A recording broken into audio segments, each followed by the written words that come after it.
By our 8th year together, he went and registered his marriage with my younger sister. Bookmark, go back. Emily, I'm just doing this so the baby can have a legal household, he said. For now, you'll have to put up with little unfairness. Unfairness? I looked at my bank account, at the company's steadily rising stock prices, and thought to myself, it didn't seem all that unfair. A year later, he came back to ask me to get back together with him. I held my husband's arm, gently stroking my rounded belly. My child isn't some bastard who needs a cheap father, I said evenly. At that moment, Ethan Summers completely lost control. I had always believed that the love between us was mutual. We'd been together for 8 years. I had stayed by his side from the time he was a nobody until the day he became a public figure. Countless late nights, his breathing was right beside my ear. He used to hold my hand and whisper, "Emily, I'm so lucky to have you." Everyone thought we would get married until they saw the marriage certificate he posted on WeChat. The bride's name wasn't mine, it was Chloe Summers. Chloe, my half-sister, and also his first love. Emily getting pregnant before marriage would ruin her reputation as a woman, he said. Chloe is your sister. Would you really stand by and not help her? Ethan looked at me with a face full of self-righteous certainty, as if everything he said was perfectly reasonable. I couldn't help but laugh at the man standing before me, the man who had loved me and been with me through all my youthful years. Yet all he could think about was Chloe's reputation. What about mine? Did he ever think that if he married another woman, I would become the laughingstock in everyone's eyes? Of course he knew. He knew exactly how much I'd be hurt, but he was gambling, betting that I would swallow my pain, accept all the unfairness, and still support his decision, just like I always had before. Emily, it's just for 1 year, he said softly. Maybe because I stayed silent, Ethan lifted my cold hands into his, trying to warm my frozen fingertips. Then he spoke gently. Aren't you afraid of pain? After Chloe gives birth, we'll raise the baby together. From then on, the 4 of us will live happily. Wouldn't that be nice? My throat burned painfully. I stared into the tenderness in his eyes for a long while before pulling my hand away. Do whatever you want, I said quietly. If you want to live with as many people as you please, then go ahead. The year I met Ethan Summers, I was 18. It was at Chloe's birthday party, which also happened to be mine. But everyone was gathered around her, cutting cake and offering blessings under the bright lights of the hall. Meanwhile, I was outside, wearing one of her old princess dresses, holding a plate of steamed buns, crouching on the stone steps in the yard to light my candles. Those candles were the ones Chloe didn't want anymore, but I didn't care. Just as I finished lighting them and was about to make a wish, I looked up and saw Ethan Summers. He wasn't inside celebrating with Chloe. Instead, he walked toward me with that smug, confident air, looked down at me arrogantly, and said, "When you make a wish, if no one's watching, the spirits get lazy." I didn't say a word, but thinking back, I must have looked really silly at that moment, so much so that Ethan Summers, even though he was standing right next to me, didn't react at all. It wasn't until he leaned down and whispered in my ear, his tone teasing and playful, "Then I'll be your witness. So, are you planning to share half of that cake with me later?" Afterward, I lost count of how many times I thought about that moment, wondering why someone as cautious and guarded as me could fall for Ethan Summers so easily. Maybe it was because of the circumstances in which we first met. That night, under the soft glow of the moonlight, he looked so captivating. Later, I found out that night Ethan had been trying to secure an investment from my father. As a college student starting a business, he was struggling to find his footing, especially when pitching to a newly successful investor like my dad. I secretly tried to help him, casually mentioning his ideas and technical knowledge to my father during dinner. When his competitors showed up, I even stirred my father's temper just enough to make him lash out at them instead. By my sophomore year of college, I volunteered to work as Ethan's assistant, 24 hours a day, without pay. For 8 years, I stayed with him through everything. From a tiny 5-square-meter basement office to the top floor of a luxury apartment. I watched him go from frustrated and broke to soaring high above everyone else. During those hard times, we often shared a single cup of instant noodles each day. Even the boiling water was something the cafeteria owner gave us for free. Back then, Ethan would often take my hand, his eyes red, and say, "Emily, trust me. Someday, I won't let you suffer for me anymore." For 8 years, I truly believed that day would come. But now I realize that day was nothing more than a picture of a cake drawn on a wall. It looked real, but no matter how close I reached, I could never touch it. So now, I no longer crave that piece of cake. When Chloe Summers moved into the villa, she brought 4 32-inch suitcases, all packed to the brim. Whether intentional or not, she didn't let anyone help her. She just looked at me pitifully and said, "You know, sis, I have this obsession with cleanliness. I really hate it when other people touch my things." Chloe was 3 months pregnant then. Her belly wasn't showing yet, but when she spoke, she instinctively supported her lower back and looked up at me with a harmless, innocent smile. Everything in here was specially bought by Ethan for the baby. I told him it wasn't necessary. The baby's only 3 months along, there's no need to rush, but he wouldn't listen. Still, I guess it's understandable. It's his first time being a father. He just wants to give the baby the whole world. "Oh, I almost forgot. You've never experienced that, have you?" She covered her mouth and feigned embarrassment, but the pride in her eyes was impossible to hide. I said nothing. Of course, I couldn't understand what that felt like. The year I was born was the lowest point in my father's life. My mother was so poor she couldn't even afford to give birth in a hospital. She had to hide in a drafty rental house, boil a pot of hot water, grab a pair of scissors, and endure the pain alone through the night until I came into this world. 3 days after I was born, she ran away. A newborn who hadn't even tasted her mother's milk was taken by my father back to his hometown and handed to my grandparents to raise. Years later, when my father got rich and remarried, my younger sister Chloe was born. She received the best of everything. Even before she came into the world, my father had already booked the most expensive maternity suite at a private hospital, hired 3 nutritionists, and ensured that every piece of her clothing, even her swaddles, was from a luxury brand. When I was 10 years old, my father finally brought me from the countryside back to the Cole family home. That was when I first learned that you could take a bath every day. That there didn't always have to be dirt under your fingernails, and that at night you could sleep without rats crawling across your bed. My father loved Chloe so much that even if he went bankrupt, he would still scrape together money to send her abroad. Ethan Summers loved her too. They had broken up only because he didn't want to delay her bright future. Now, looking at the beautiful, delicate woman in front of me, I couldn't help but smile. "It's fine," I said softly. "I wouldn't want to experience that anyway." Chloe's smile froze. For a moment, we just looked at each other in silence. Then, footsteps sounded behind us. Instantly, she shifted her expression, turning around with a sweet, gentle look just as Ethan walked through the door.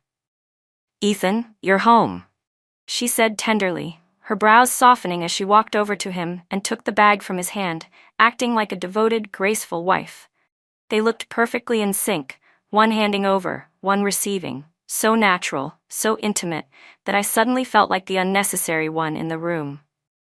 "Thanks for your hard work today, Emily," Ethan said, glancing at me with a faintly flattering tone, as if trying to ease the tension he sensed. I didn't answer. My eyes were fixed on the bag Chloe was holding. It was the same gift I had once given him when he successfully closed his very first business deal. Suddenly, her so-called obsession with cleanliness struck me as painfully ironic. Since Ethan had come home, I took the chance to speak up. Looking at Chloe leaning against his arm, I pointed casually toward the 4 large boxes beside them. "Ethan doesn't count as an outsider here, right?" I asked with a faint smile. As expected, Chloe's eyes instantly reddened. She turned to tug at Ethan's sleeve, her voice trembling just right. "Ethan, did I cause trouble for you and Emily again?" "No, of course not," he denied quickly, almost instinctively, before glancing at me. "Emily, Chloe's pregnant. Her emotions are unstable. Just try to be a little more understanding, okay?" Understanding? There wasn't a shred of it left in me. The fact that I didn't slap either of them then and there was already the greatest act of restraint I could offer. Without another word, I turned and walked upstairs. I had barely gone a few steps before stopping. Looking back at Ethan, I asked calmly, Do you want me to move my things out of the master bedroom? Though Ethan and I had never been married, everyone in the villa knew I was the lady of the house. But now that Chloe had moved in, as his legal wife, everyone seemed confused about their roles. On the very first day she arrived, Chloe had the entire villa redecorated. She spoke with authority, instructing the staff to rearrange furniture and replace decorations as if she'd always lived there. Aunt May, the housekeeper, was furious. She came upstairs to complain to me, asking how we could let her behave that way. I stayed calm and said, "Just let her do whatever she wants. I won't be here much longer anyway." That night, I went online and started looking for a new place to live. But before I moved out, there were still things Ethan and I had to settle. Just thinking about it made me tired. Lately, exhaustion came so easily, I didn't even know why. I rubbed my temples and reassured Aunt May before she left the room. Then I lay down, pulled the blanket over myself, and drifted into a deep sleep. In that sleep, I dreamed of the night Ethan Summers confessed his love to me. He had been drinking, his face flushed but his eyes clear. Nervous, he didn't know what to do with his hands, his voice trembling slightly as he said, "Emily, will you walk through life with me?" He told me he wanted me there through all 4 seasons, for every meal, every day. He said once he'd chosen someone, he would never change. He was clumsy with his words. But even in my dream, I remembered it perfectly. I had lost control that night, threw my arms around him and cried. Then we kissed deeply, a kiss so full of love and sweetness that even in the dream, it felt real. But then, why did it hurt so much? The pain spreading through my body was sharp and relentless, like being pricked by 1,000 needles at once. I opened my eyes and saw Ethan Summers sitting on the edge of my bed, watching me. I flinched in surprise. Ever since he had given Chloe a legal title, he and I had barely interacted. He hadn't even stepped foot into the master bedroom once. So seeing him there now, sitting so close, my first reaction was instinctive caution. I sat up quickly, my eyes cold and guarded. "What are you doing here, Ethan? Did you come to take something?" A shadow flickered across his face but disappeared just as fast. He reached out to take my hand, his voice soft and coaxing. "Emily, what we have doesn't need a piece of paper to prove it." His words made my stomach turn. I jerked my hand free. "You don't need to explain," I said flatly. I got out of bed, keeping my distance from him. But the next second, he suddenly pulled me into his arms from behind. His breath brushed against my neck, wrapping around me like a suffocating fog. My skin crawled. Nausea hit me hard and fast. I shoved him away violently, stumbling forward as I gagged and nearly vomited. Out of the corner of my eye, I saw Ethan's face twist with shock and anger. He stared at me, jaw clenched. "You're disgusted by me, aren't you?" he demanded. "You should be with Chloe," I said coldly. "She's pregnant and her emotions are unstable. She needs you more than I do." My words made his expression soften again. He stepped closer and gently patted my head like I was a child. "I know," he murmured. "My Emily is the best sister in the world, always understanding, always willing to give in for her little sister. Just be patient for a while, and I'll make it up to you later." My throat tightened. The nausea returned, stronger this time. I couldn't hold it in anymore. I pushed him away again and ran straight into the bathroom, my head spinning. When I came back out, Ethan's expression had darkened, but this time I didn't wait for him to speak. I wiped my mouth, lifted my head, and looked him dead in the eye. "Ethan," I said evenly, "have you ever considered that this reaction of mine might mean something else?" He froze.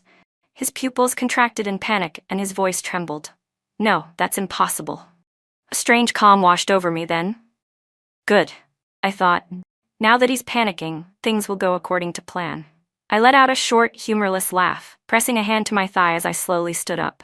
I walked toward him, brushed a speck of lint off his shoulder, and said lightly, "Don't worry. Even if I were pregnant, I wouldn't come looking for you to put the baby under your name." "Emily," he said sharply, irritation creeping into his tone.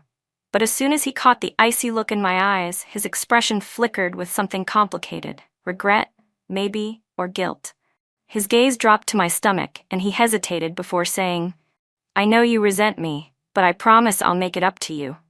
"Oh, and how exactly do you plan to make it up to me?" I asked calmly. He didn't have an answer, so I gave him one. I suggested that he compensate me with 15% of the company's shares. To my surprise, he agreed, but not without a condition. He wanted me to get a full medical checkup at the hospital. He also hinted that if anything unexpected happened, he hoped I would think of the bigger picture. I smiled faintly and nodded. To put his mind at ease, I cooperated completely and went to the obstetrics department for the examination. I had already made an appointment with someone else. When I walked out of the hospital, a black car was parked by the curb. Its license plate, with a row of 8s in the middle, gleamed under the sun, standing out among the crowd. Behind the wheel sat Julian Reed, waiting for me. When he saw me, it was rare for Julian Reed to step out of his car, but that day he did. His eyes were locked on me the moment I appeared, sharp and probing. The first words out of his mouth were, "Did you get an abortion?" I couldn't stop my eyes from widening. Ignoring the question, I walked past him, opened the passenger door, and got in. I tossed the hospital's plastic bag with the prescribed medicine onto the car's center console. Julian followed and slid into the driver's seat. His gaze flicked to the clear bag and caught the names printed on the bottles inside: Rosebanon and ethinyl estradiol. Hormonal contraceptives. He frowned, his brows pulling together in confusion. I turned my head slightly and saw his eyelid twitch, clearly trying to figure out what was going on. I didn't have the patience to explain, so I simply said, "Don't you want to find somewhere private to talk?" I had reached out to Julian for personal reasons.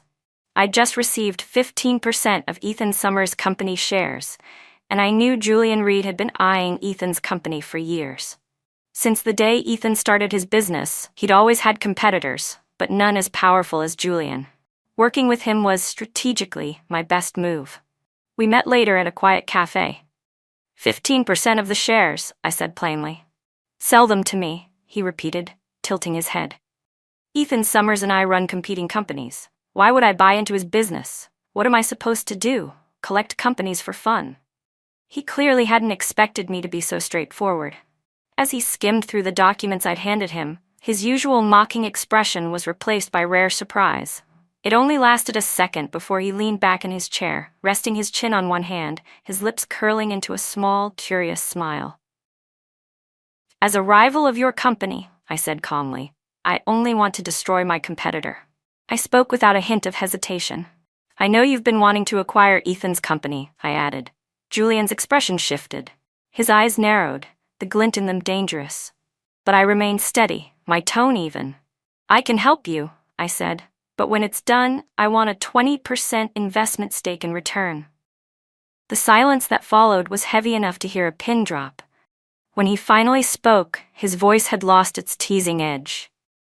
"Do you even know what you're doing?" He lowered his arm, resting one hand over the other, his thumb absently brushing the silver ring on his index finger. Whether unconsciously or deliberately, I couldn't tell. His eyes never left me, studying me with quiet intensity. I didn't flinch. My posture stayed composed, my expression calm. "I know exactly what I'm doing," I said firmly. "I'm stabbing Ethan Summers in the back," and I admitted openly. A faint smile tugged at my lips. "In fact, I'm looking forward to the day it succeeds." At that, Julian stood up. His tall frame cast a shadow over the table as he approached me, the air around him charged with authority.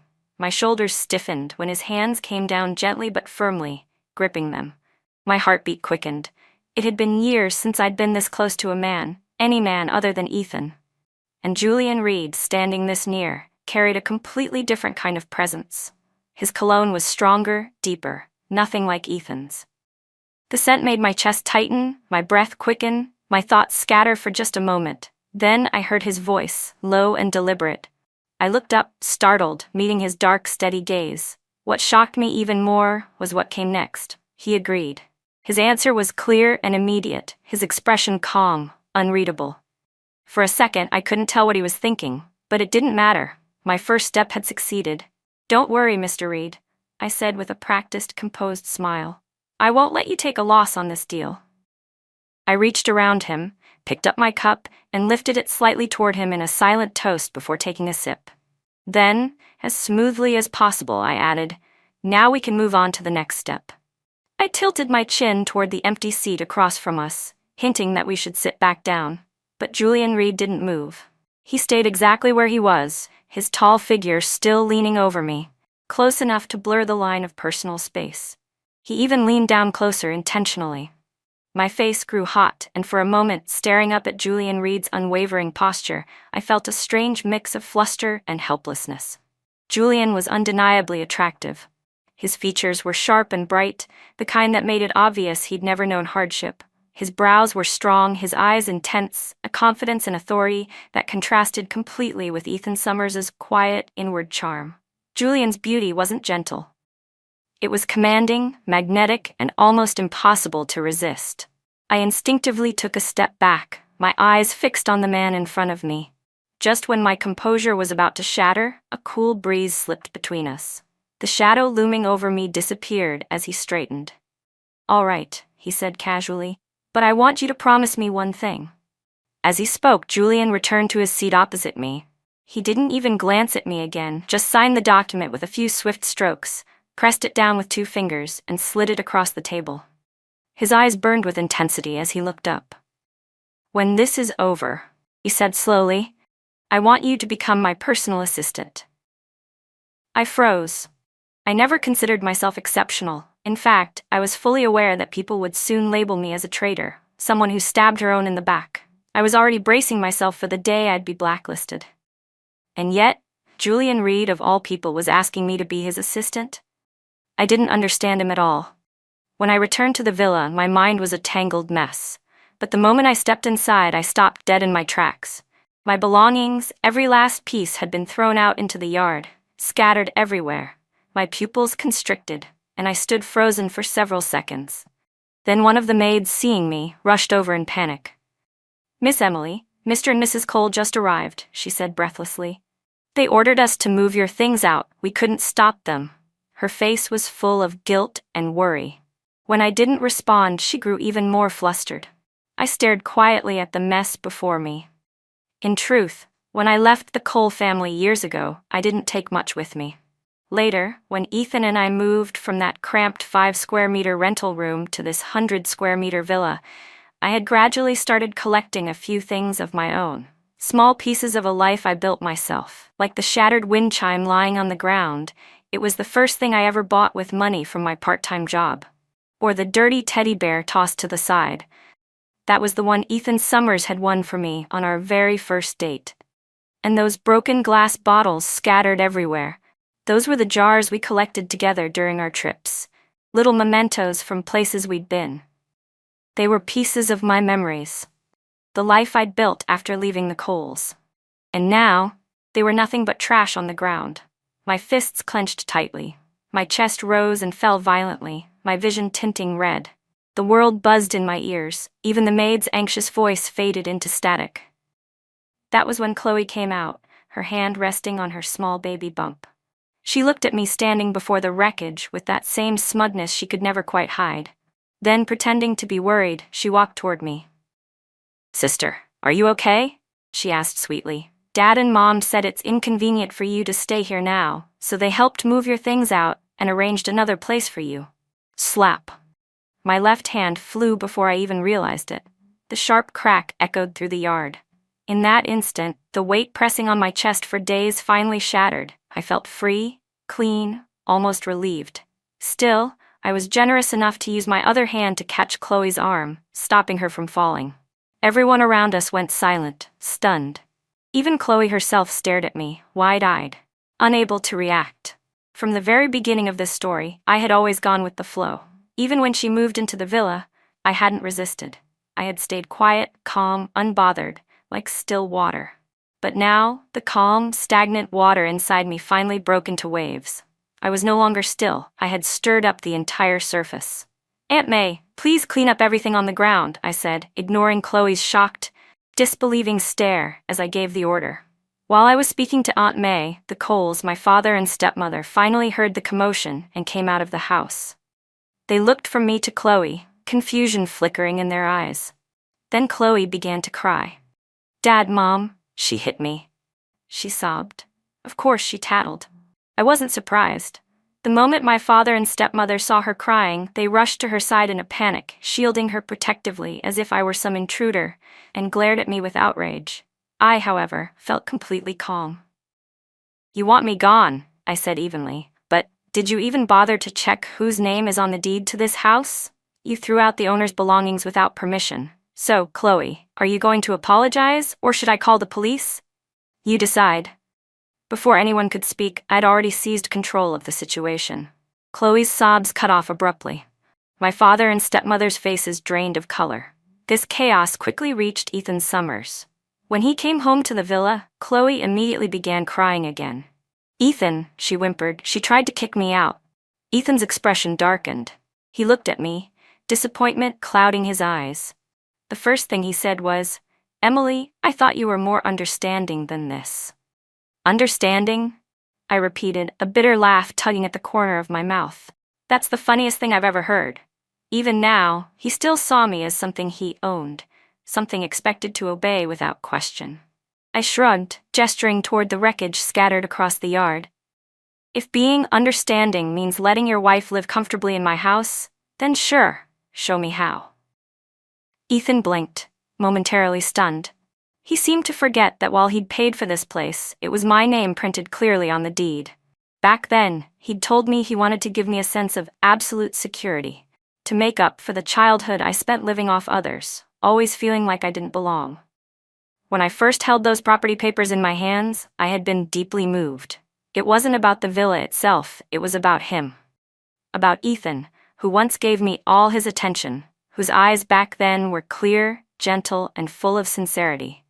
He had held my hand and promised me that he'd give me everything he could, that I'd never regret choosing to walk beside him.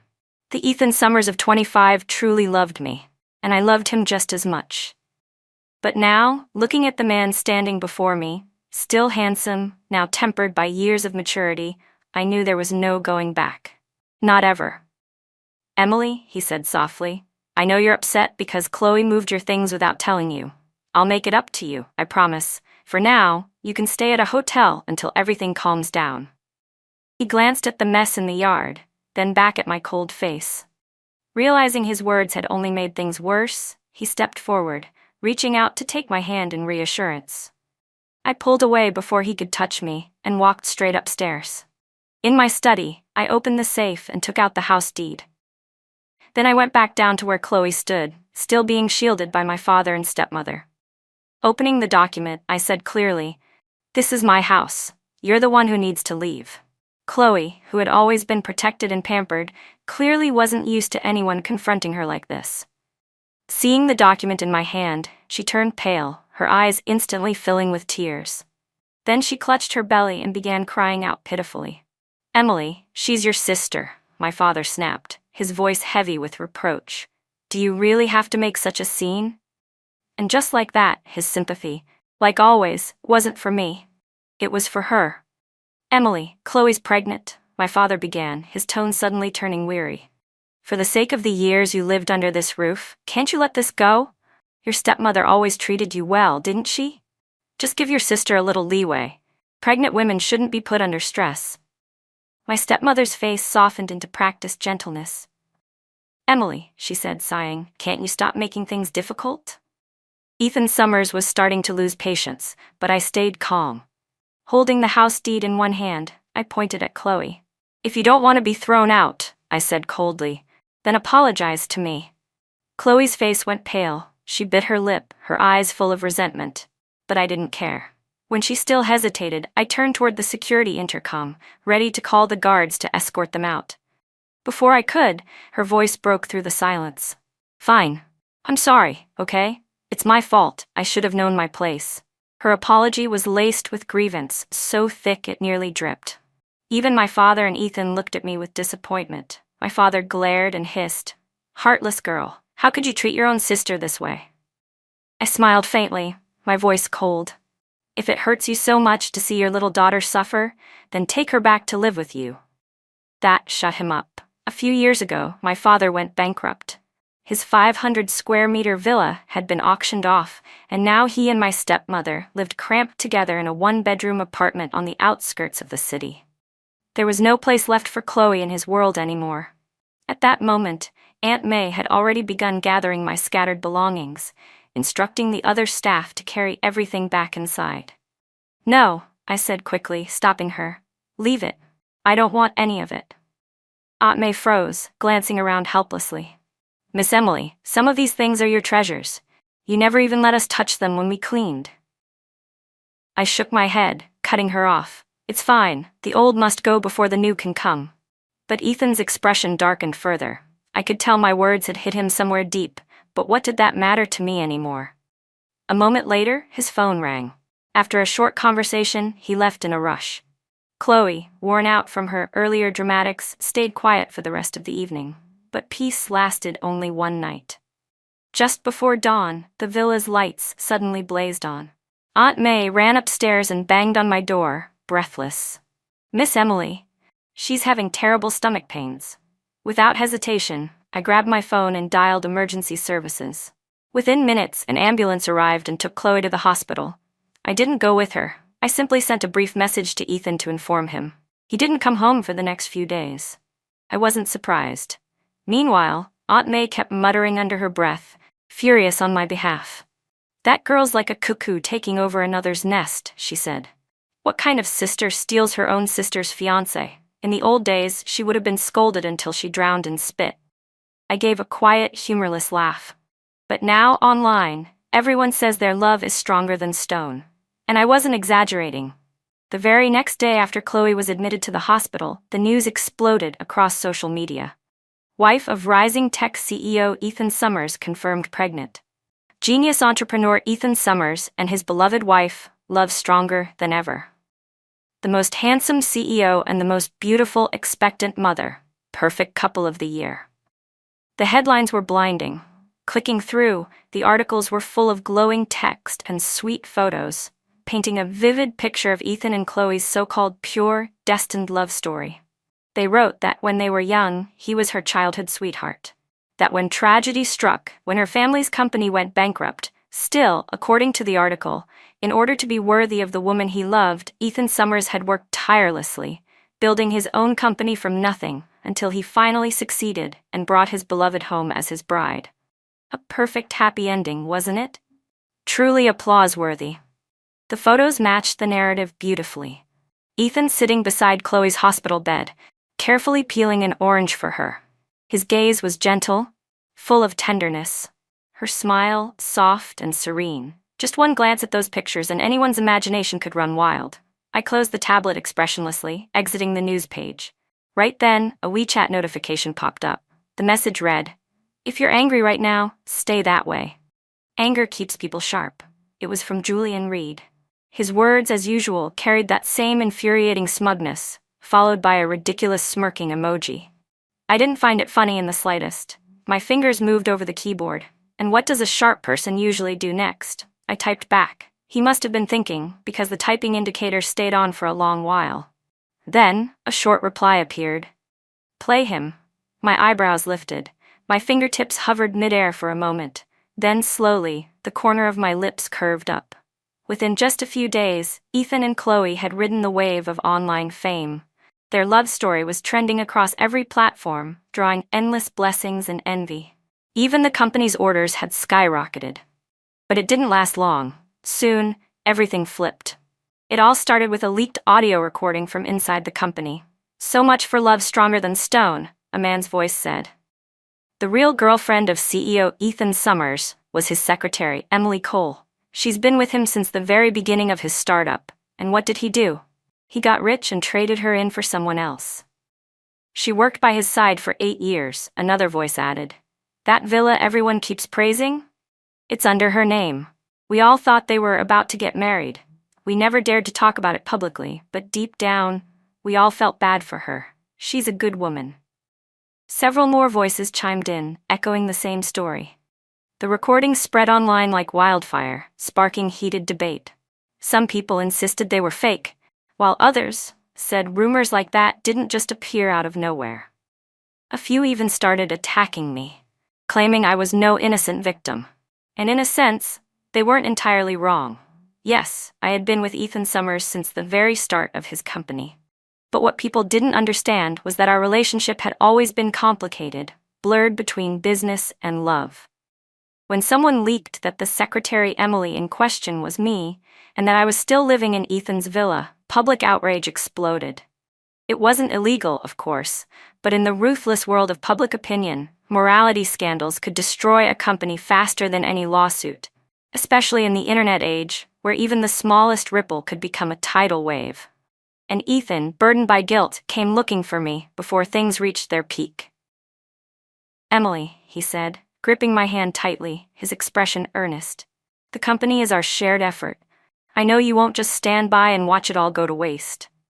I pulled my hand free, my tone calm and detached. "I'm on vacation, remember?" He froze, but I didn't give him time to speak. "This was your decision," I said flatly. "The day Chloe moved into the villa, you suspended all my duties. You said it was for my own good, to help me relax and avoid gossip, to protect me from being talked about behind my back." My voice didn't waver, though every word tasted bitter. "But now, you're here asking me to help clean up your mess?" "Emily," he started, but the name came out like a plea. I cut him off, meeting his eyes without emotion. "What exactly do you want me to do?" At that, his expression softened, almost with relief. "I knew you'd understand," he said with a faint, hopeful smile. "You've always cared about the bigger picture." Even now, he was still so sure of me, so certain that I still loved him. After all, ever since Chloe had moved into the villa, although I had kept my distance, I had never once said I wanted to draw a line between us, or move out of the villa. Ethan Summers was confident, perhaps too confident. He truly believed I would keep waiting for him, faithfully, just as I always had. Looking at that self-assured smile on his face, I suddenly found it absurd to the point of laughter. The image that popped into my head was of a woman picking wild herbs to survive after her husband abandoned her. Was that what he thought of me? That after 8 years of love, I'd be content living on scraps? "Emily," he said earnestly, "this whole thing could be cleared up easily if you just came forward. Say a few words, clarify that our relationship has only ever been professional, that we've always been just boss and secretary. You lived in the villa purely to help take care of your sister. People online are fickle. Give it a week or two, and they'll move on to the next scandal. No one will keep holding on to this." Ethan sounded so sure, as though he'd already convinced himself this plan was reasonable. I listened silently, not bothering to interrupt. Maybe my expression was too calm because a faint flicker of guilt crossed his eyes. He opened his mouth, probably to justify himself further. But before he could, I smiled faintly and said, "All right, I'll do it." My agreement seemed to surprise him, and it definitely made Chloe think I was weak. That night at dinner, she made sure to put on a show. Holding her belly, she sat at the table, picking at the food Aunt May had prepared. "Aunt May," she said with mock gentleness, "are you sure this food is safe for me to eat? I'm in a special condition right now, you know. If you're not sure who you're supposed to be taking care of, maybe you shouldn't work here anymore." Her tone was soft, but her arrogance was unmistakable. I sat at the other end of the table, watching her smug face, and suddenly lost my appetite. It was such a shame. Aunt May had worked all afternoon to prepare the meal, and now it was ruined by this little performance. Lowering my head, I quietly ladled myself some soup, hoping to stay out of it. But Chloe, like a relentless flea, refused to stop jumping. "It's too sweet," she said sharply. "Don't you know pregnant women shouldn't eat sweet food? What if I get gestational diabetes? Aunt May, are you trying to harm my baby, or is someone putting you up to it?" With each word, her voice grew shriller. Finally, she threw her spoon aside, sending food clattering across the table. Aunt May had endured enough that day. Hearing those accusations, she snapped. "Miss Chloe," she said, her voice trembling with anger, "we've been cooking the same way we always have. It's never been a problem before. Why is it that ever since you arrived, nothing is good enough? If you're so unhappy, you can hire your own personal chef to cook for you." Her words made Chloe's face turn as pale as paper. She stood frozen, her eyes darting between Aunt May and me. Then she clutched her stomach and began crying out in pain. I hadn't even said a word. My spoon was still in my hand when hurried footsteps echoed from the doorway. Moments later, Ethan rushed in like a knight charging to rescue his damsel, wrapping his arms protectively around Chloe. The picture they made together, him holding her, her trembling against his chest, was almost poetic in its irony. Suddenly, the soup in my mouth tasted like water, flat, flavorless. I set my spoon down and looked at them quietly. I didn't say anything, but something in my expression, cold, distant, made Ethan, who had been about to lecture me, stop mid-sentence. "Ethan," Chloe whimpered, pressing closer to him. "I can't stay here anymore. Everyone here is on her side. Even this villa, it's under her name. I feel like a stranger in my own home."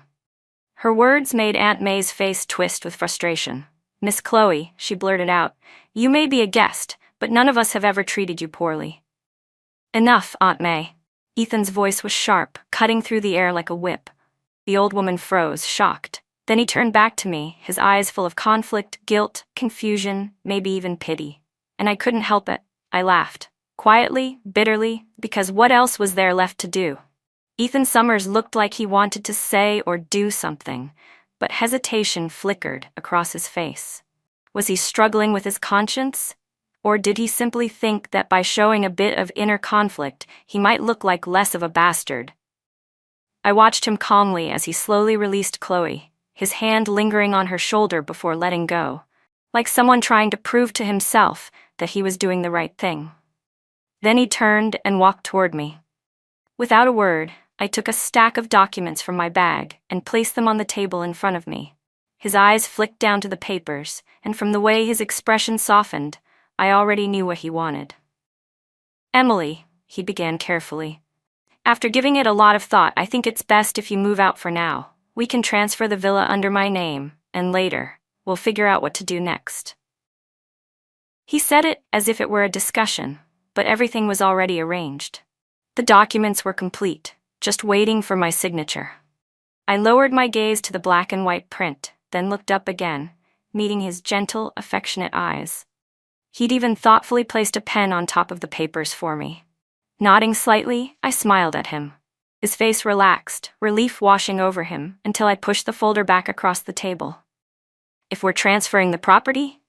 I said coolly. "Let's be clear about the price. Payment first, signature later." For a moment, Ethan's expression froze. It was as if he hadn't expected me to be so direct. But before he could gather his thoughts, I added, "I want cash." From the corner of my eye, I caught Chloe's stunned face, her mouth parted in disbelief. And to her surprise, maybe even to mine, Ethan agreed. He called his lawyer and assistant, arranging for the full payment to be delivered that same evening. As the process unfolded, Chloe's face went from green to white over and over. She watched, trembling with fury as the final bag of cash was loaded into my car. Then, unable to hold it in any longer, she sneered. "I always thought you stayed with Ethan for love," she said. "Guess I was wrong." Her words made Ethan's jaw tighten. The night around us felt heavy, the air thick with tension. From the moment I'd demanded my shares to the moment I'd asked for cash, he must have sensed something was off, like I was deliberately drawing the line between us, cutting every last tie. Once, when Chloe threw my things into the yard, I'd fought back to defend my right to this villa. But now, with him buying it back from me in cash, it really was over. No more debts, no more connections. "Emily," he said, his voice low as he stepped closer, grabbing my hand. "I just need you to cooperate with me for the company's sake. Don't you trust me?" His eyes flicked toward Chloe, then back to me, searching, pleading, almost desperate. I tilted my head slightly, my face half hidden in the silver wash of moonlight. "This is all just an act, isn't it? So tell me, do you trust me?" That question shut him up instantly. "Emily," he said finally, his voice soft again, "if I didn't trust you, I wouldn't have given you the shares or the money. I just want you to feel secure." His words were so gentle, it almost sounded like love. "Well," I replied, smiling faintly, "I feel very secure now." I gave the roof of the car a light tap. Our eyes met, and for the first time that night I smiled genuinely. After all, the best way to know if a man truly loves you isn't by listening to what he says, but by watching what he does. I didn't lower my voice. I wanted Chloe to hear every word. Her face turned ghostly pale, and a wicked amusement bloomed inside me. Deliberately, I reached out, patted Ethan's cheek lightly, and flashed him a bright, careless grin. "So don't worry," I said lightly. "I know exactly what I'm doing." Whatever I said seemed to put Ethan Summers at ease. Surprise flickered across his face, and that only made my smile widen. I pulled my hand free and called out, "Aunt May." Yes, Miss Emily, she answered quickly. If Miss Chloe isn't satisfied with your care, I continued, then you'll come with me. Yes, ma'am, Aunt May replied without a hint of hesitation. She had been suppressing her anger for a long time, and the moment I spoke, she didn't even bother packing. She just stormed toward the car, heels clicking against the driveway. After settling into the passenger seat, she even tilted her chin proudly and shot Chloe a triumphant look through the window. Her defiance sparked a ripple among the staff. From inside and outside the villa, people began whispering eagerly. Is Miss Emily hiring new security? Someone joked. What about housekeepers? Another chimed in. Better to work for someone you know than start over. Even the driver joined in, grinning. Miss Emily, I'll take you wherever you need to go, and I won't be coming back. Don't tell me Mr. Summers can't spare this beat-up car for you. And that's how, when I left the villa, I didn't go alone. I took the driver, the housekeeper, the security guard, and Aunt May. What Ethan didn't know was that before making my final decision, I'd already asked Julian Reed to help me purchase a new villa nearby. When our small crew arrived, Julian was already there, standing tall under the soft glow of the porch light, looking effortlessly composed.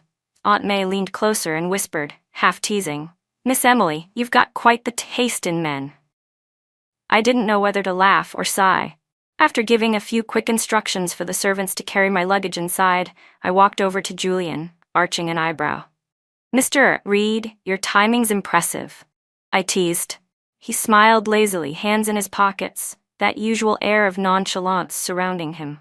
His gaze flicked past me, amused at the scene of people unloading behind us. I heard you were moving here tonight, he said. I thought maybe you'd need my help. But looking at this, I guess I'm the one who should be asking for help. He rubbed the bridge of his nose dramatically, pretending to look troubled. I couldn't help but chuckle. Thank you, Julian. Really, if it weren't for you, I wouldn't have had anywhere to go tonight with this entourage. I meant it. My leaving had been decided long ago, but tonight's events had happened so suddenly that I barely had time to think. Without Julian's quick actions, I would have had nowhere to land. As I looked at him, his sharp, steady features softened by the moonlight, I felt a rare warmth of gratitude. We may just be business partners, I said sincerely, but I do appreciate your help. Something in my words seemed to catch him off guard. For once, the man known for his teasing smirk looked genuinely unsettled. He straightened instinctively, his tall frame casting a shadow that stretched across the pavement. The silver light highlighted the deep lines of his face, making his eyes seem darker, more unreadable.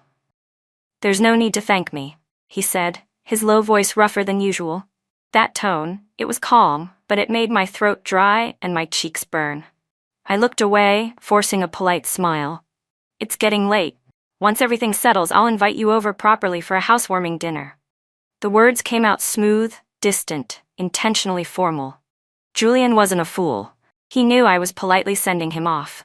But instead of leaving, he looked down at me, his height giving him a quiet, undeniable dominance. The glow from the porch lights haloed his figure, and for a moment, my heart skipped a beat. Julian and Ethan were different in every imaginable way. Maybe it was the way they were built, their natures, their temperaments. Ethan had been shaped by hardship, cautious and reserved, sometimes even brooding. His world was one of control, calculation, and quiet shadows. Julian, on the other hand, had always moved through life with ease.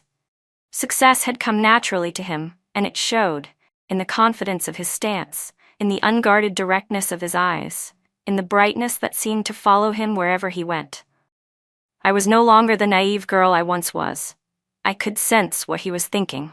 And maybe, just maybe, I knew what I was starting to feel too. But I didn't want to think too deeply about it. Whether it was exhaustion or fear, it didn't matter anymore. I just didn't want to feel that kind of emotion again. I kept a polite smile, meeting Julian Reed's eyes with a calm, distant look. Eventually, something in his expression shifted. His gaze lowered, and for the first time he seemed a little frustrated, almost wounded. He stepped closer, brushing past me, and muttered under his breath, "Heartless woman. Use a man, then toss him aside." A cool breeze swept past, brushing against my face and tugging gently at my heart. I pretended not to hear. Moments later, Julian's car disappeared into the darkness. I stayed standing by the doorway, lost in thought, until Aunt May came up beside me. "Miss Emily?" she said curiously. "That man just now, was he your new friend?" I turned to look at her. Her face was practically glowing with excitement, her eyes wide and eager. If she'd had a sign on her forehead that said gossip, it couldn't have been more obvious. I couldn't help but laugh softly. "My new boss," I said evenly, turning my gaze back toward the night sky. Meanwhile, Ethan Summers had gone all out. He invited every major media outlet in the city and hosted a grand press conference, lavish, elegant, and thoroughly choreographed. That day I was invited to attend as one of the involved parties. The moment I appeared, the room erupted. Reporters swarmed toward me, shouting over one another, microphones and cameras thrust into my face. Despite the security guards struggling to hold them back, chaos filled the air. "Everyone," I heard Ethan's calm voice rise over the noise, "the reason I've gathered you here today is to clarify the baseless rumors that have been circulating recently. I'll answer your questions one by one." When I looked up, Ethan stood under the bright lights, dressed in a perfectly tailored suit and polished shoes. He moved gracefully, helping Chloe sit down like a devoted husband tending to his pregnant wife. Facing the flashing cameras, his demeanor was flawless, gentle, poised, composed. "Please give Miss Emily Cole some space," he said with a courteous smile. And at his words, the reporters reluctantly stepped aside to make room for me. I walked forward slowly, and as my eyes moved across the stage, I froze for a split second. It wasn't just Ethan and Chloe sitting there. My father and stepmother were there, too. A faint, bitter laugh escaped my lips. The four of them sitting in a neat line, it almost looked like a perfect little family portrait. And then there was me, standing before them, with one empty chair beside them. That single vacant seat somehow made me feel even more redundant, an unnecessary presence, just like I'd always been in the Cole family. When I lived with them, the three of them, my father, stepmother, and Chloe, always had matching sets of everything. Matching cups, matching dishes, matching cutlery. Mine was always an extra, a mismatched addition placed at the end of the table, a guest in my own home. After I left that house and moved in with Ethan, I'd bought my own matching dining sets and filled our cupboards neatly, all in one uniform color. He used to tease me about it, asking if I had some kind of obsessive-compulsive disorder. "Why only one color?" he'd said, laughing. I never explained. Maybe, deep down, all I ever wanted was a sense of belonging, a warm, ordinary family of my own. But that kind of warmth had never been meant for me. By the time I collected myself, I was already sitting in my assigned seat. Ethan didn't waste time. With his usual smooth tone, he began his prepared statement, addressing the rumors circulating online. He explained the nature of my relationship with the Cole family, with Chloe, and with himself. According to Ethan, the Coles and the Summers had always shared a close bond. When his company was just starting out and faced financial hardship, my father had generously provided him with early funding and mentorship. Later, my father had even arranged for me to intern at his company to gain experience. "Miss Emily Cole and I are the same age," Ethan said easily, turning toward the cameras with his signature, charming smile. "We're both young professionals, bright, ambitious, and talented, working together under the same roof. After all these years and there's still no progress between the two of you?" One reporter asked sharply, his tone full of implication. The way they looked at me and Ethan Summers was anything but innocent. Of course, it made sense. Over the years, we'd kept our relationship quiet at work, never officially acknowledging it, but never making an effort to hide it either.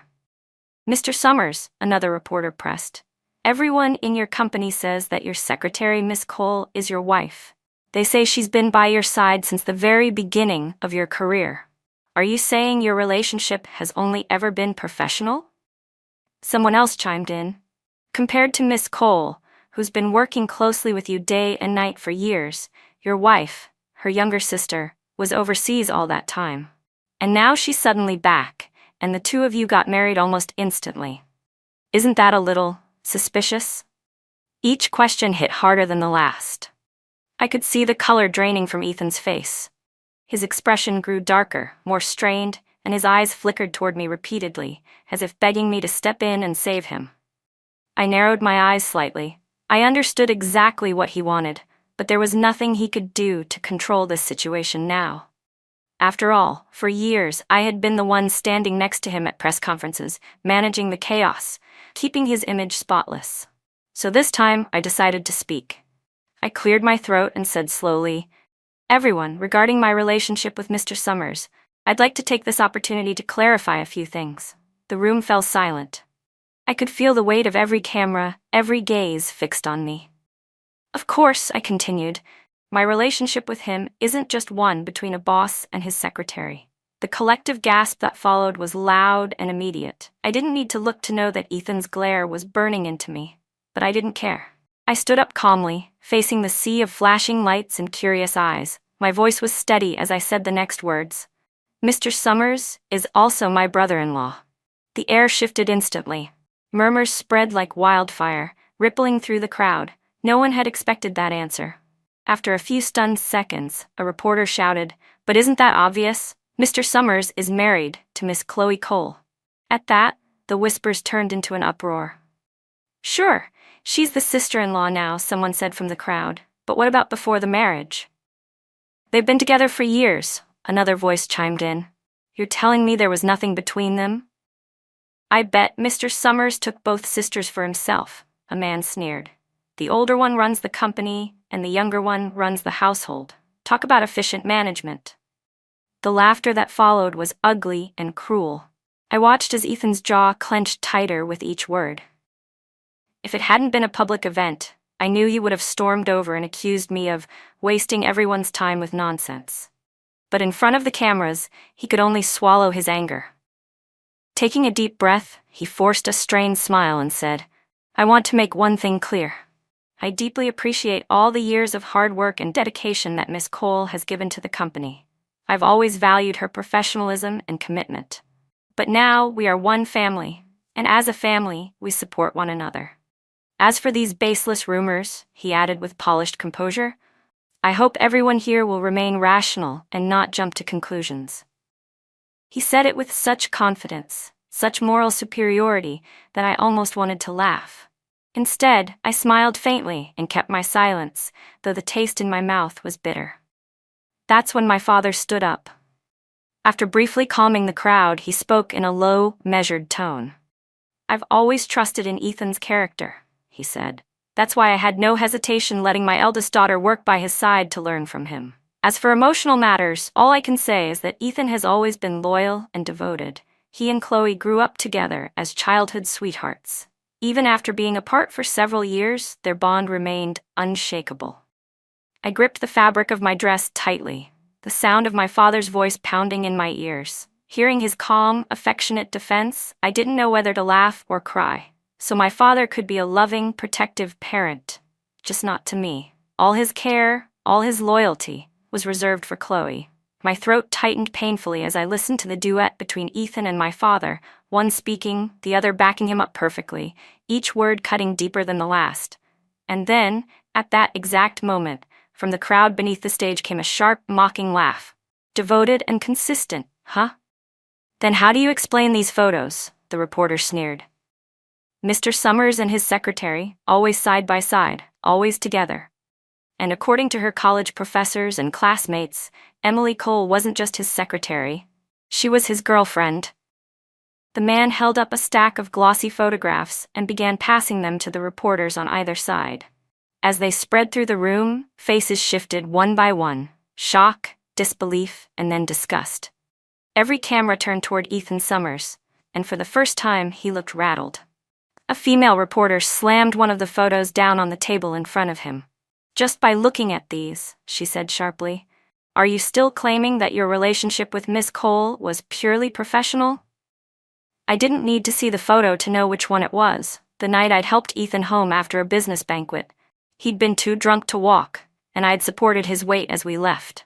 His arm had rested naturally around my waist, but under the dim light, it looked far more intimate than it really was. Ethan's face had gone pale. The reporter pressed harder, her voice cutting like a blade. "So what's the truth, Mr. Summers? Are you using the excuse of a professional relationship while secretly being involved with both Cole sisters at once? One foot on each boat, as they say?" The room fell silent except for the clicks of cameras. The tension was thick enough to choke on. Ethan sat frozen under the heat of the spotlight, while the Coles, my father, stepmother, and Chloe, shifted uncomfortably in their seats. Even they couldn't hide their unease. And then the question turned on me. "Miss Emily Cole," one reporter called out, "you've never publicly clarified your relationship with Mr. Summers. So tell us, were the two of you ever actually together?" A perfect surgical strike. I stayed quiet for a long moment, feeling dozens of lenses trained on me. The air seemed to buzz with anticipation. Then at last I said softly, "Not exactly." The phrasing was deliberate, vague enough to sting, but impossible to attack. The word exactly hung in the air like a spark. The reporters exchanged quick glances, and I could see the shift in their expressions. Curiosity turning into suspicion. One of them immediately followed up. "If you weren't together, then why was Miss Cole's name listed on the ownership documents of Mr. Summers' villa?" They were talking about the property I had just signed over days earlier. Ethan straightened instantly, his confidence snapping back like armor. "That's nonsense," he said firmly, his voice low and controlled. Right on cue, Chloe joined in, her tone sweet and innocent. "My sister was only temporarily staying at Ethan's villa. I believe in my heart that Ethan's feelings have always been for me, and me alone." I glanced at her. She was looking at Ethan with soft, trusting eyes, her hand resting over her stomach in that familiar, delicate gesture. I caught the faintest tightening in his brow. Even the reporters could sense the tension between them. "So, Miss Chloe," one of them said, voice laced with irony, "you believe Mr. Summers is devoted to you. But what about your sister? Her feelings for him seem different, don't they?" Just as I'd expected, they'd taken the bait. Chloe widened her eyes, feigning shock. "Oh, I didn't mean it that way," she gasped, covering her mouth as if horrified by her own words.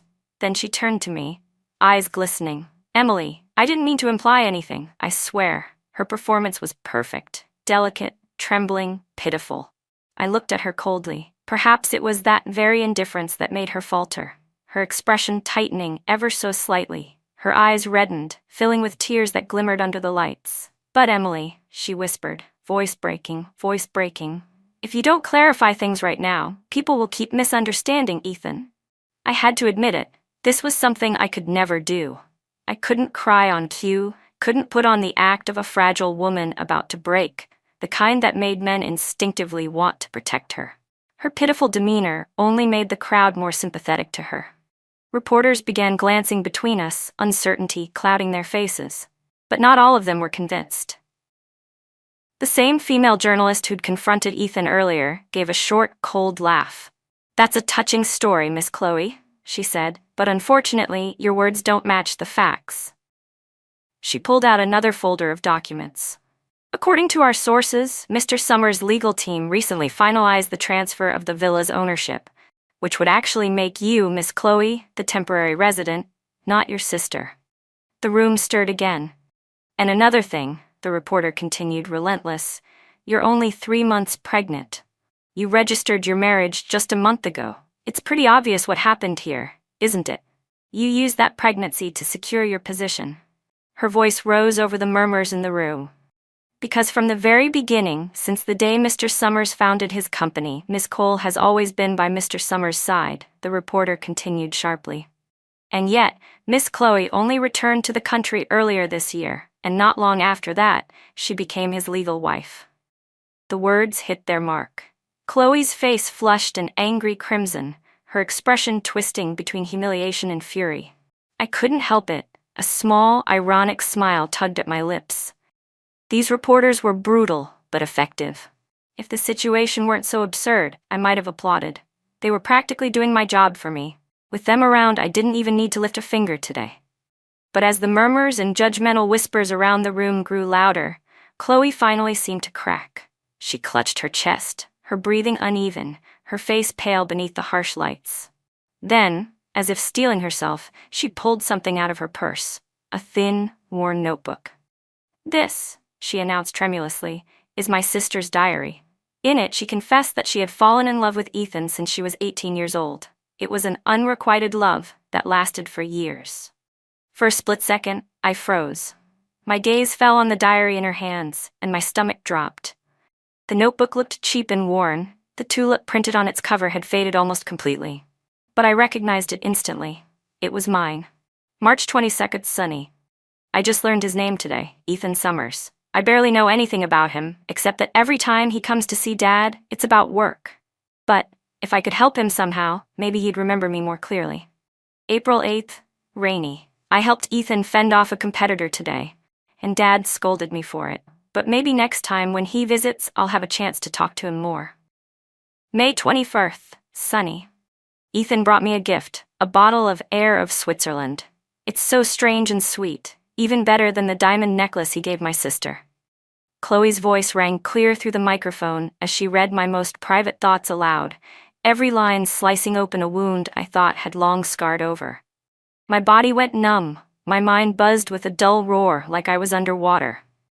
The sound of the reporters, the flashes of the cameras, it all blurred into a faint, distant hum. Then came the fire. Hot, raw anger surged up from somewhere deep in my chest. And before I even realized what I was doing, I was on my feet.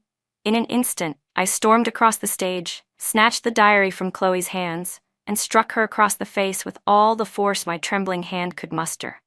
"You stole my diary, Chloe," I shouted, my voice shaking. Even Ethan, standing beside her, looked startled. He had always believed that our feelings began during the years we worked side by side, that something gradual had grown between us, but the truth was that I had loved him long before that, quietly, foolishly, and in secret. I had buried that part of myself, the naive, starry-eyed girl who wrote those pages when the diary went missing. And now, that most private, innocent part of me had been ripped open and paraded before the world. Under Ethan's betrayal, it all felt like a cruel joke. My hands were shaking uncontrollably. Before I could collect myself, a sharp pain radiated from my shoulder as someone shoved me backward. "Emily, have you lost your mind?" my father's voice thundered. "She's your sister. She's pregnant. How dare you hit her?" He stood in front of Chloe, his eyes blazing with outrage as if I'd just committed a crime. "What's wrong with you? Have you completely gone insane?" "She stole my diary." I shot back, my tone cold and steady. "And you, what did you say then?" For a moment the room went silent. I caught the flicker of guilt that crossed my father's face, brief but unmistakable. The truth was that stolen diary had once marked the beginning of my exile from the Cole household. Even though we lived under the same roof, my bedroom had never truly been mine. I'd asked for a lock once, and my stepmother had smiled sweetly and said, "Locks make it difficult for the maids to clean, dear. You don't want to make their jobs harder, do you?" And so, year after year, Chloe's bedroom had always been secured with the most advanced fingerprint lock money could buy. Mine, on the other hand, had none. But the teenage me still believed, naively, that fairness existed. So one day, I gathered up my courage and asked my father to install a lock on my door too. He refused. "What could you possibly have in there worth locking up?" he scoffed. "Stop acting like you're so special." Not long after that, my diary disappeared. I tore the entire house apart looking for it, but never found it. Eventually, I realized someone had stolen it. I begged my father to check the surveillance footage. It was the first time I had ever cried in front of him. That diary wasn't worth anything to them, but to me, it was everything. It held all my thoughts, my dreams, the secrets of my girlhood. It was my most precious treasure.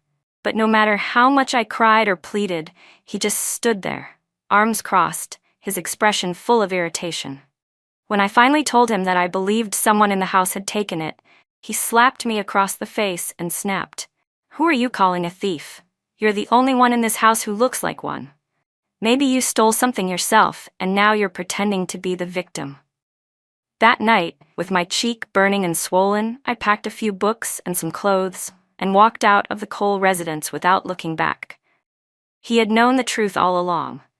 He just chose to protect his precious younger daughter. And even now, all these years later, he was still doing the same thing. "Stolen? Don't be ridiculous," my father barked, his voice full of disdain.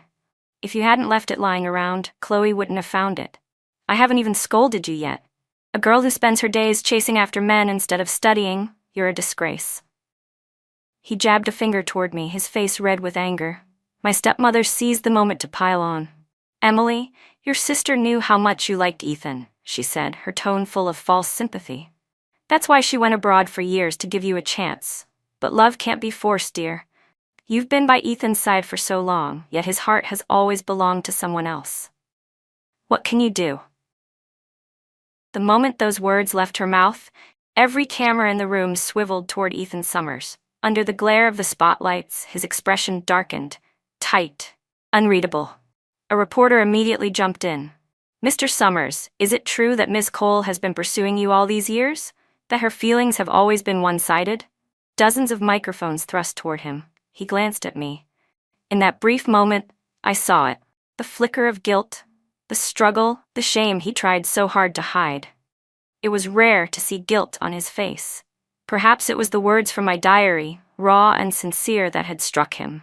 Maybe, for the first time, he regretted throwing me under the bus to shield himself and Chloe. My hands curled tightly into fists. I could feel my nails digging into my palms, grounding me, holding back the storm rising in my chest. I was ready to rip off their carefully crafted masks in front of the entire room when, suddenly, a voice echoed through the speakers. Ethan, what were you thinking? It was a man's voice, calm but laced with disbelief. You were about to marry Emily Cole, and then suddenly you turn around and register a marriage with Chloe? Don't you feel any guilt toward Emily? Ethan's voice came next, recorded, unmistakably his. You don't understand. Chloe suffered humiliation because of me. She's physically fragile. She couldn't go through with an abortion. She's carrying the child alone, and I can't just abandon her. What would she do once the baby is born? And what about Emily? The first voice demanded. She's been with you from the very beginning. Don't you think sacrificing her to repay a debt is unfair to her? There was a pause, and then Ethan's voice again, softer but steady. Emily and I have been together for 8 years. She understands me. She's always supported every decision I've made. Maybe. We don't need a marriage certificate between us. But Chloe is different. She's weak. She can't take care of herself. The entire hall went silent. Ethan stood frozen on stage, as if struck by lightning. Ethan stood frozen, his eyes wide open, unmoving, like a cold, lifeless statue carved from stone. The entire room could hear the recording clearly. His voice, Ethan Summers, unmistakable. The other belonged to one of his so-called brothers, his closest friend. I hadn't expected the recording to be this powerful.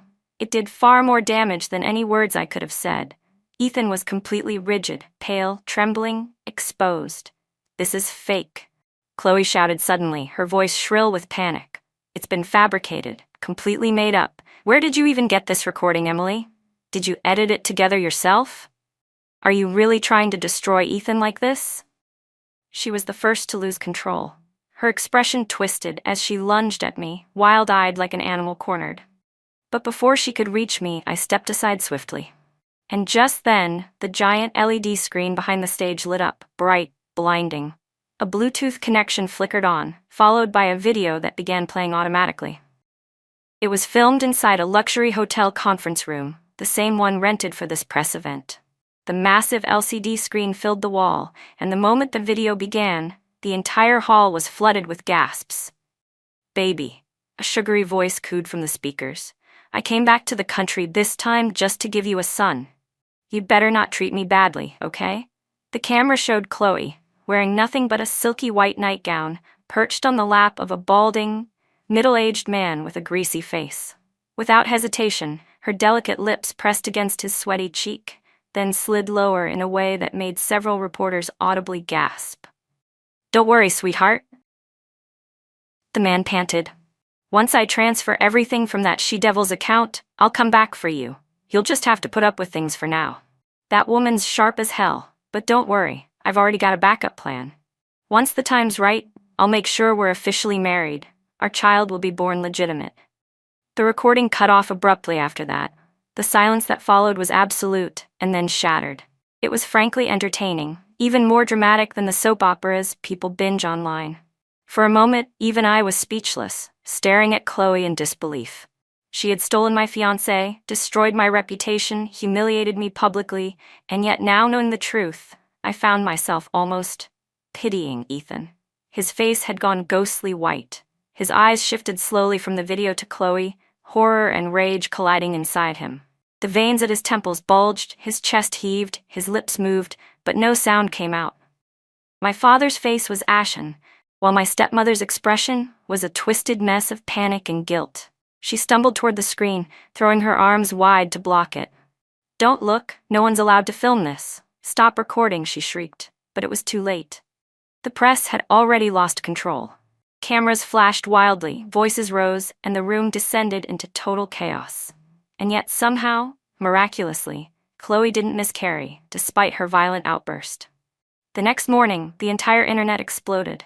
The press conference shot straight to the top of the trending searches. Ethan Summers leaves 8-year fiancée to raise another man's baby. CEO becomes the fool in his own love triangle. White Moonlight turns out to be the biggest scam of the year. The headlines were merciless. They mocked Ethan for losing his fiancée, his money, his reputation, and even his dignity, all in one day. Some joked that not even the famously foolish William Bao Xuan could dig a hole as deep as his. And as for me, somehow I walked away untouched. Not a single headline mentioned my name. No praise, no pity, no criticism. It was as if I'd never existed in the story at all. Chloe, on the other hand, hid herself away in a hospital, refusing to see anyone. But she could hide from the reporters. She couldn't hide from the consequences. Because before long, the wife of that wealthy businessman, the one in the video, heard the news all the way from overseas. And then one morning, Chloe vanished. She and her pregnant belly disappeared from the hospital without a trace. My father and stepmother went nearly insane searching for her. But he was no longer the powerful man he used to be. He had no money, no influence, no connections. He didn't even dare call the police. In the end, he had no choice but to beg Ethan Summers for help. But by that point, Ethan hated Chloe Cole with every bone in his body. And that was only the beginning. He could barely protect himself. How could he possibly help anyone else? Even if Ethan had the means, there was no way he'd lift a finger for them now. So in the end, my father and stepmother had no choice but to turn to me. When my phone lit up with his name, I actually laughed. The irony was almost sweet. I even offered him some friendly advice. "Call the police," I said lightly. There was silence on the other end. Then came his trembling, pitiful voice. "Emily, I know I've wronged you all these years. You can hate me, curse me, but please, just this once. Pretend I still have the right to ask. Help me find your sister." I had never heard him sound so desperate. Even his apology, faint and hoarse, carried a sincerity that might have moved me once upon a time. "When we find her," he said again, voice quivering, "I'll kneel before you. I'll beg for your forgiveness." His words were firm, solemn, but I didn't move. I was far past the age when a single apology could mend a lifetime of wounds. I closed my eyes, tracing a finger along the painted pattern on the porcelain plate in front of me. "There's no need," I said calmly. "I stopped caring a long time ago." It wasn't forgiveness, and it wasn't bitterness either. It was simply nothing. I had run out of reasons to care. But before hanging up, I gave him one final reminder, purely out of moral courtesy. "You don't need me to tell you this," I said softly. "But I think you already know who Chloe's offended." Then I ended the call, not waiting for his reply. When I looked up, Julian Reed, sitting across from me, was watching with that same teasing smirk of his. "Now," I said, picking up where we'd left off, "shall we get back to discussing the compensation package for the new company?" Just today, he had officially acquired all of Ethan Summers' shares and smoothly taken over the entire firm. The funniest part was, up until the very last second before being expelled from the board, Ethan still believed that the 15% stake he had given me was his trump card, his safety net. "How does Miss Cole wish to negotiate?" Quinn asked lazily. By some coincidence, or perhaps poetic symmetry, we were sitting in the exact same seats as the first time I had come to meet him about a business deal. His face, his slightly slouched posture, and that languid tone all remained the same. The last syllable of his question lingered, drawn out deliberately, as his long, pale fingers toyed idly with a silver lighter. His whole demeanor was relaxed, bordering on careless. "That depends," I replied, pressing my lips together, fighting a faint smile, "on what kind of offer Mr. Lancaster is willing to make me." Click. He closed the lighter with a soft snap and looked up. His gaze sharpened, his expression turning unexpectedly serious. Slowly, he sat up straight. If Miss Cole is willing, he said, his voice even, then the offer I'd like to make is the position of Mrs. Lancaster. For a moment I froze. The tips of my fingers went numb. Mr. Lancaster, I said at last, forcing a tired smile, you must have seen the press conference. He didn't answer. I rested my chin in my hand and continued quietly. Right now, I don't have the courage to start something new. My honesty didn't seem to disappoint him. Instead, he nodded in understanding. I get it, he said. Even if the garbage has been taken out, the stench still lingers. The metaphor was so spot on that I couldn't help but laugh, though I didn't know whether to cry or thank him for saying it. But Emily, he added, his tone softening, if one day you decide you want to love again, consider giving me the first chance. Let me try to pursue you. Then, in a mock pleading gesture, he raised his index finger, touching his own chin with exaggerated charm. Come on, at least give me some credit for the face, yeah? I stared at that handsome, almost model-perfect face of his, and, despite myself, felt a flicker of warmth in my chest. Julian Reed had a very unique way of courting someone. By the way, he suddenly said, tilting his head, why are you wearing the same outfit as the other day? People might think my company's financial situation is worse than it actually is. Take a day off tomorrow. Go shopping. A notification chimed on my phone a second later. He had just transferred me a 7-figure sum. A sudden business trip to Turkey. That was how he phrased it. The private jet was already arranged, ready to take off at any moment. We can make a quick stop in Tokyo, Paris, or anywhere else you'd like, Quinn said casually. It doesn't matter. Everything else can be replaced with new things anyway. Don't overthink it. Just consider it a normal business dinner. Then he added with a grin. Though technically, it's under the name of my cousin's wedding. My parents will be there. The man sitting next to me with the clueless smile is my dad, and the woman who keeps smacking him on the head is my mom. They already know you're my secretary, so they won't make things awkward. They actually think you're brilliant, though. Next to me, I suppose you're more like a daisy growing beside a cowpat. I sat down quietly, trying to make myself small to reduce my presence as much as possible. The truth is, falling for Julian Reed wasn't hard. His affection was simple, direct, and honest. He didn't assume that because I was independent, I didn't need support, or that because I was mature, I didn't need romance. He pursued me the way a man pursues a girl he genuinely likes, earnest, sincere, and sometimes a little clumsy. He once told me he'd read that women like domineering CEOs who shower them with money. So he decided to test the theory, treating work trips like secret dates, taking me to Tokyo, Paris, and Istanbul, convinced I'd find them romantic. I never told him that my 18th birthday had been one of the loneliest days of my life, but on my 30th, he somehow found out, and made me a cake with his own hands. He even threw a mini party at the office. This is a longevity peach bun cake, he explained proudly as I stared at the pink peach-shaped buns arranged like frosting. It's a thing from Chinese birthday banquets. The real cake is just for you. But the buns, those are for everyone else. Then he winked. Besides, I can buy you all the cakes in the world. We don't need to share a moldy bun, do we? Every morning after that, a fresh tulip appeared on my desk. Quinn, I asked one day, genuinely curious, how did you know I liked tulips? I'd never told anyone that before, not even Ethan Summers. In fact, Ethan never once gave me flowers. Quinn leaned back in his chair, his tone effortlessly smug. A guess, he said. I noticed that the cover of your diary shown at the press conference had tulips on it. Figured you might like them, so I went with it. The first time you saw them, you smiled so brightly it confirmed I was right. He said it so matter-of-factly, so confidently, that it made my chest ache a little. I looked at him, hesitating. So, you did watch the press conference? He nodded. Then you must have heard the part where Chloe read from my diary. Even though I didn't find the words themselves shameful, it was impossible to act unaffected after having my teenage heart laid bare in front of the entire world. I studied him closely, not wanting to miss even the smallest flicker of emotion on his face. Quinn's expression darkened, his usual light-heartedness faded, replaced by something quiet and heavy. Yeah, he said softly. I heard it, and honestly I hated it. I hated how they twisted something so pure. His tone made my heart sink. My fingers clenched together beneath the table. I was about to excuse myself, ready to flee before the weight of the moment could suffocate me, when he suddenly leaned forward, his voice rough and sharp with frustration. "Why the hell?" he said through gritted teeth. "Did the honor of being loved by you have to go to him and not me?" His jaw tightened, and I could almost hear his teeth creak as he clenched them. I couldn't help it, watching this powerful, composed man stomping his foot in mock outrage and pounding his chest like a sulking child. It was so ridiculous that I burst out laughing. Without thinking, I leaned forward, closing the distance between us until we were only inches apart.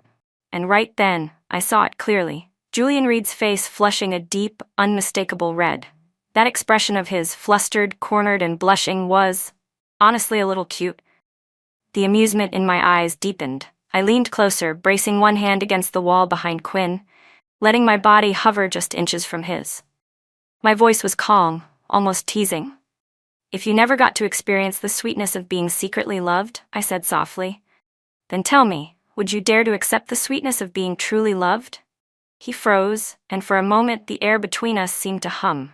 But before he could answer, my thoughts drifted elsewhere, to Ethan Summers, the man who once believed he had everything. The thing Ethan regretted most wasn't betraying me. It was that moment of weakness when Chloe came to him and he let her in. Ethan had been born into privilege, a wealthy family, a mansion, private schools, the world handed to him on a silver platter. He was pampered, sheltered, and arrogant. Until, when he was 15, everything came crashing down. His father's company went bankrupt overnight.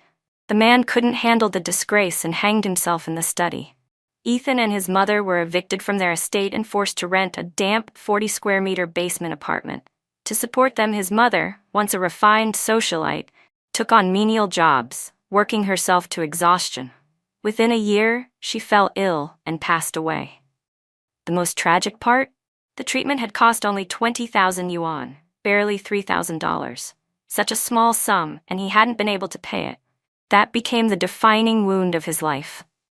From that moment on, Ethan made a vow to rebuild his fortune, no matter the cost, no matter who he had to use. He learned to bow, to flatter, to smile, while swallowing humiliation.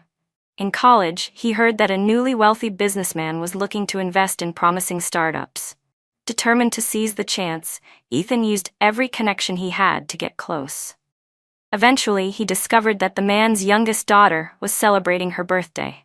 He scrimped and starved for 3 months, maxed out his credit card, and finally saved enough to buy a respectable gift.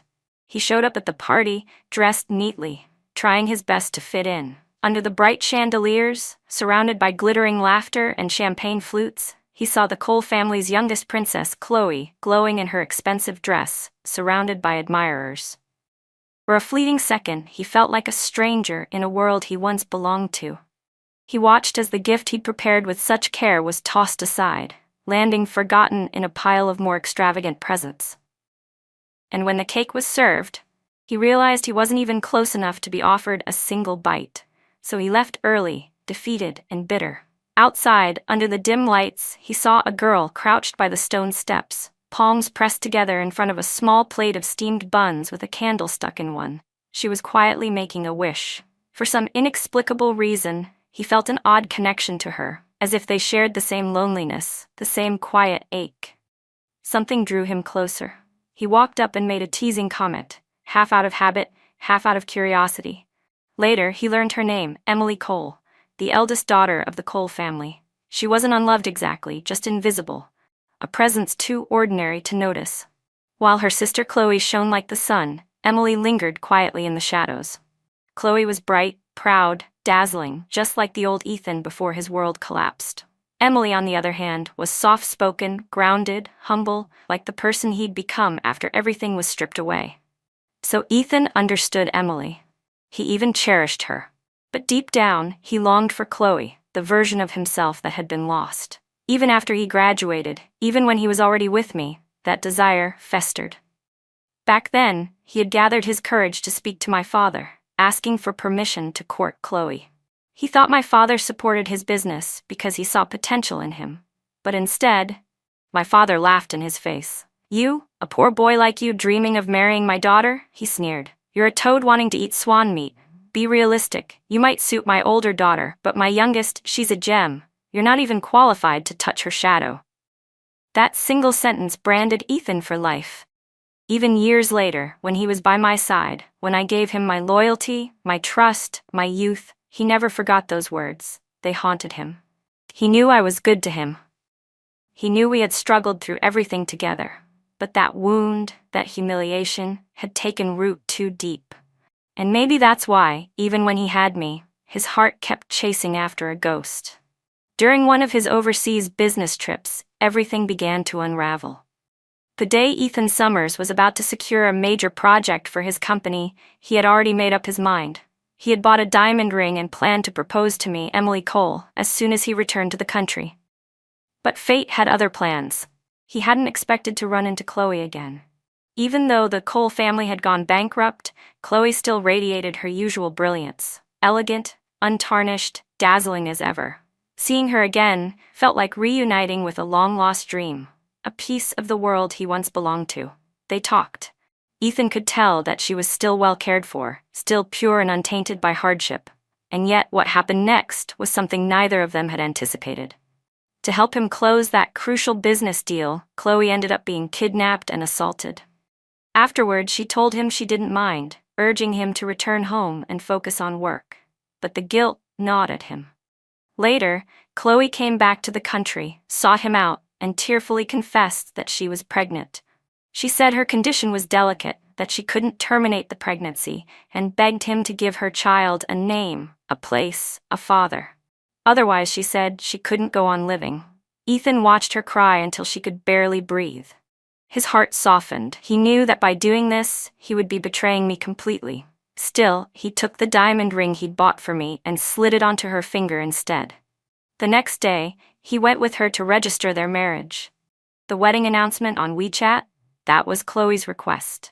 She said she wanted her child to be born with legitimacy, not shame. She promised him it would only be for 1 year, just 1 year. After the baby was born, she said, she would file for divorce and set him free. Ethan convinced himself this was an act of compassion, that sacrificing our relationship for a year was a small price to pay for saving a life. When I confronted him, he looked at me with guilt, but also with conviction. "Just give me 1 year," he said. "When it's over, everything will go back to the way it was." I remember I didn't say much. I just smiled faintly, but deep down he could feel my distance. That terrified him. So, trying to make up for it, he transferred 15% of his company shares to me, the same portion I had once helped him earn with my own investment and work. To me, it was simply my due. But to him, it was a gesture of reassurance, a sign that I still trusted him, that I was willing to wait. He was wrong. What followed completely shattered that illusion. At the press conference, the brother he trusted most turned on him, publicly releasing the recording of their private conversation. Even Chloe betrayed him, exposing him to humiliation and ruin. In an instant, everything he had, his company, his marriage, his reputation, was gone. He went to confront that so-called brother, demanding answers, but all he got in return was a hard punch to the face. His friend told him coldly, "I'm just doing justice. Young Master Lancaster wanted the truth revealed, and this is your karma. You reap what you sow." That was the moment Ethan finally laughed. He staggered back to his empty mansion, his face bruised and bleeding, and began a year-long descent into oblivion, drinking himself numb, drifting through the days in a haze of alcohol and regret. And then one morning, he noticed the calendar. The date circled in red. 1 year. The promise. The 1-year mark of the vow he had made to me. Almost without thinking, he reached for his phone and dialed a number his fingers still remembered by heart, one he hadn't dared to call in months. The line rang only once before connecting. For a moment, he couldn't breathe. The sound of my voice, familiar, distant, achingly calm, hit him like a dream he couldn't wake from. It felt, just for a second, like time had rewound, like the past 8 years had been erased, and we were back at the beginning, before the betrayal, before the heartbreak, before everything had fallen apart. His voice trembled when he finally spoke. "Emily, the 1-year promise, it's over now? Can we start over again?" He held the phone in his trembling hand, his palms slick with sweat. His voice shook as he spoke. The wait lasted only a few seconds, but to Ethan Summers it felt like an eternity. His heart pounded so hard it nearly leapt out of his chest. And then, after what felt like a century, came a short, bitter laugh, followed by a bright, silvery voice that he would recognize anywhere. "My child isn't some bastard that needs a cheap substitute for a father," I said coolly. "No need to go looking for one." In that instant, it was as if a knife had been driven straight through his heart. The pain was sharp and deep, bleeding into every part of him until the world collapsed completely. He hung up. Meanwhile, I, Emily Cole, rested a hand on my stomach. Though I was only 4 months along, the bump was already showing prominently. Twins. Julian Reed sat right beside me, hovering close like a loyal guard dog, his attention on the news flashing across the TV screen. It was on me. His sharp eyes narrowed in suspicion. "Who was that?" he asked. "What sharp ears?" I reached over and tugged playfully on his ear, then pointed to my belly with a grin. "How many men do you think want the honor of being a cheap stand-in father?" Quinn snorted. "Cheap, huh?" Then, as if to make a point, he dramatically pulled out our marriage certificate, setting one hand on his hip and lifting his chin proudly. "Well," he said smugly, "our son and daughter won't be missing their father's name on the birth certificate, and I'm damn proud of that." 3 months earlier, Quinn and I had gone to register our marriage. We hadn't expected that during the routine medical checkup. The doctor would tell us I was already 1 month pregnant. It was hard to describe the sight of Julian Reed, the dignified CEO of a publicly listed company, standing in the civil affairs office, grinning ear to ear and shouting to everyone around, "I'm going to be a dad." He looked absolutely ridiculous, especially after finding out we were having twins. From that moment on, he strutted around the house like a peacock with its tail fanned wide, so proud of himself he could barely stand still. He even went as far as printing my pregnancy report on a huge poster and hanging it right in the middle of his family's ancestral living room. That little stunt immediately made him the collective enemy of his entire family. Childish. Absolutely childish. But endearing too. I couldn't decide whether to laugh or scold him. Instead, I pulled him down beside me on the couch. Then I squinted, scanning him up and down suspiciously. "By the way," I said slowly, "you met with Harrison a while back, didn't you?" Quinn blinked, caught off guard. "Who?" "Harrison," I repeated. "Ethan's old buddy."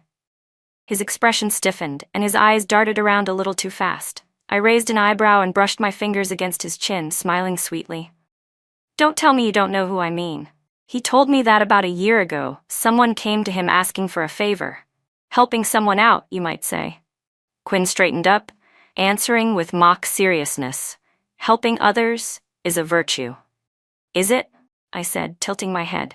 Because from what I heard, this particular act of helping happened right around the time Ethan received his marriage certificate. Almost as if someone planned it in advance. The audio recording from that press conference had indeed saved me, but I'd be lying if I said I hadn't wondered who had orchestrated it all. Quinn's expression froze. Then, after a long pause, he sighed, his facade crumbling completely. He grabbed my hand, his voice firm but honest. "Fine," he admitted.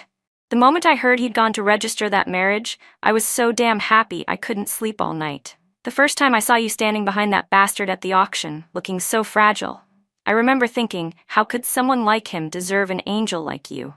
I chuckled softly, leaning in to press my lips to his. The kiss was gentle, tender, and full of warmth. "Well," I whispered against his mouth, "looks like that angel finally found her way home." Just then the TV volume rose as the news anchor's voice came through clearly.